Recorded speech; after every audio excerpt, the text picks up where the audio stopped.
From the IRIS homepage, click on My Workspace, then select Enter to create a new publication. If you wish to create your publication within a collection, enter the name of the collection in the search field, then select it. Next, click on Publication to access the publication entry form. In the form, enter the publication details, focusing in particular on the required fields marked with an asterisk.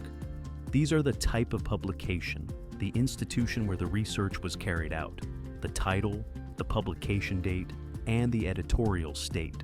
These 5 fields are mandatory in order to create the record. The other fields, while optional, are strongly recommended. Once this is done, you must then link the people and units. This step associates the publication with your researcher profile, your co-authors, and the relevant research unit. By default in IRIS, the person entering a record cannot edit it. Editing rights are granted only to the people linked to the record. Please ensure that all relevant persons are properly linked. To do this, scroll down to the corresponding section, then click on Add. Type the person's name, then select them, and repeat the same step for the units. If necessary, you can add the full text or secondary documents by dragging your file onto the page.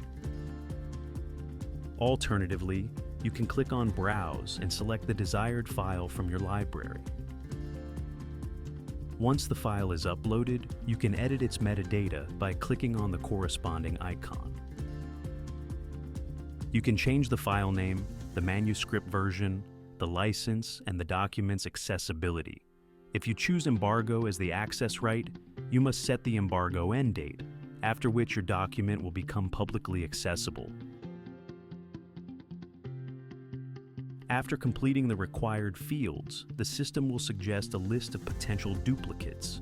For each item, click on It's a Duplicate or It's Not a Duplicate as appropriate. To finalize the entry, you must approve the license, then click on Save or Save and quit to save your entry, or on Publish to proceed directly with publication.